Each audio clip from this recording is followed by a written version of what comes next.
Hey everybody, it's Mike here with Blim Amplification, and what we're going to be working on in this video is the power amplifier, the sub power amplifier out of a set of Klipsch KSP 400 speakers. Okay, the gentleman that has these speakers has two of them, and one of them has a hum just in the subwoofer section of it. It's a common problem, you can look it up online, of having this hum that's just there constantly in the speakers. He said that sometimes it'll get a little louder than other times, but what the problem seems to be is the filter capacitors in the subwoofer amplifier. So instead of hauling the speakers around, because these are big, tall tower speakers that probably weigh close to 80, 100 pounds, we decided to just take the amplifier section out, and I'll show you what all we had to do for that. Okay, here is the amplifier out of the KSP 400. It sets in the back of the tower like this. So we just removed the screws and dropped it down. There's some wires that attach here, go down to the controls.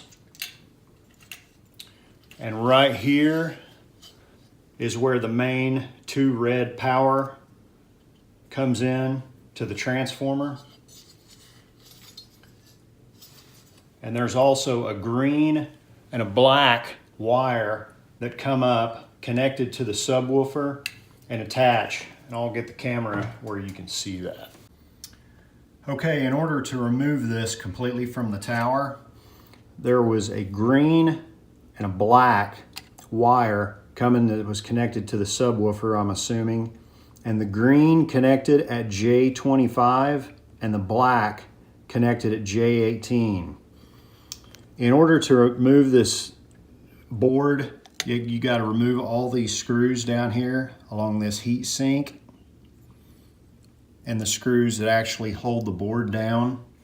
And then we had to flip the board up and take a soldering iron and remove the green and the black wire. And then you can take this unit out.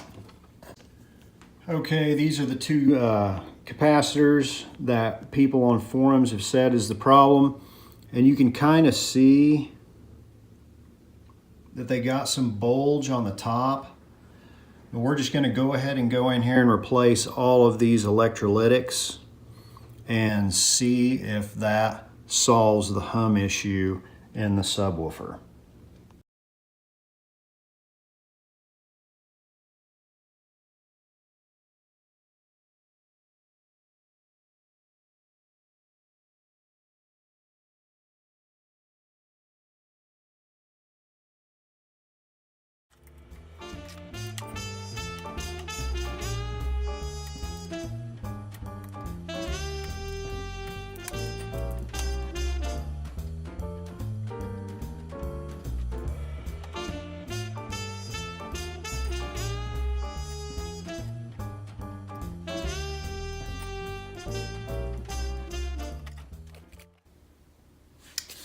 Okay, we're going to go through and test these when they are out of the circuit. Go through and discharge them. So on this meter, you have to discharge first.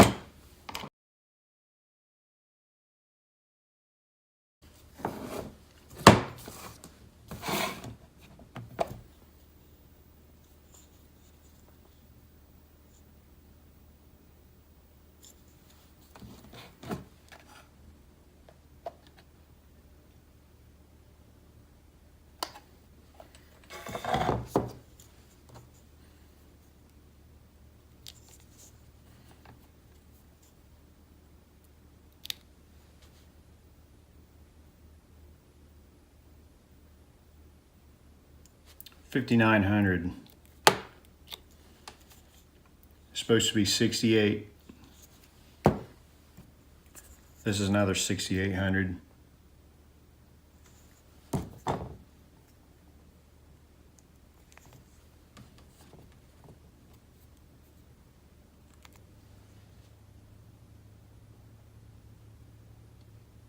6100.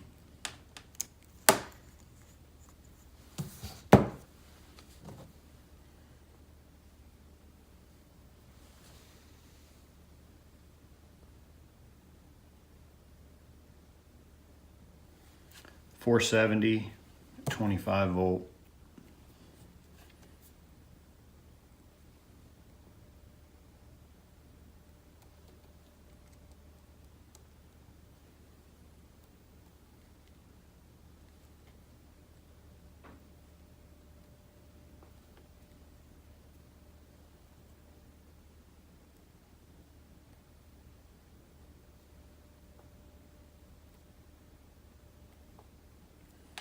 That won't even test for some reason.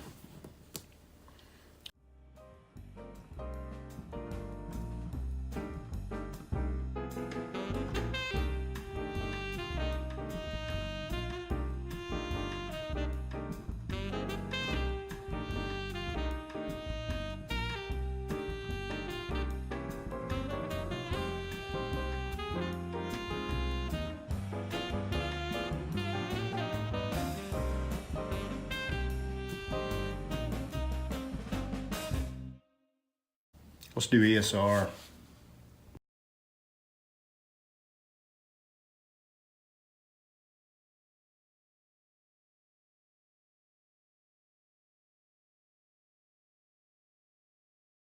This was the one that wasn't even reading on the capacitance meter.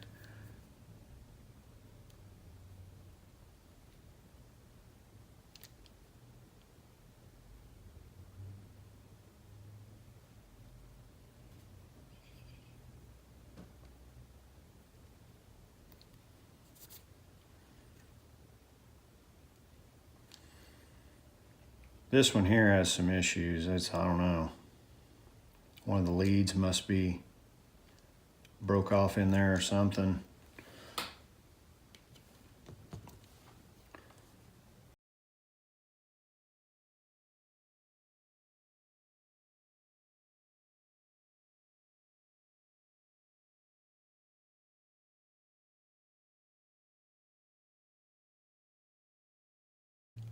Well, really the only one, these are a little bit out of tolerance. One was 5900 and the other one was 6100.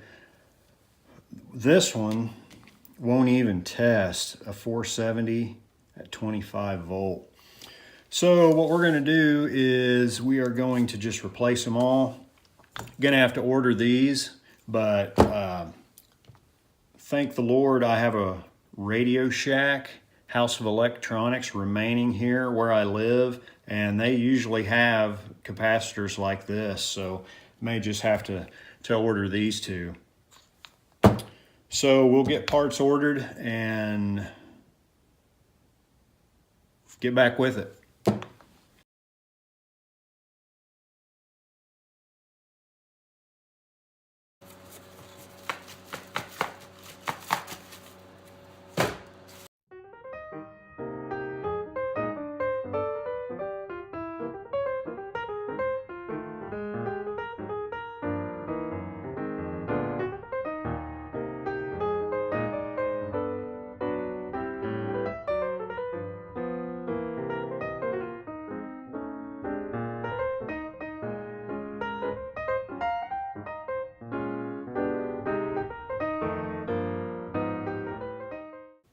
All right, well, that basically has it back together. We had to disconnect, we had to unsolder wires in order to take this out, so I'm not gonna be able to put it back completely together, but we will solder those wires back on, and we've decided to go ahead and do the other one while we're at it, but just gonna get one on film here, and we'll see if it works. Okay, that completes a successful recap of the amplifiers and these speakers. In both cases, the big main filter cap seemed to be okay, but it was the 470 microfarad at 25 volt capacitors that in both of the amplifiers were extremely bad. So we got them put back in and successfully reduced the cycle hum in these, and I hope this video has helped, and stay tuned for more.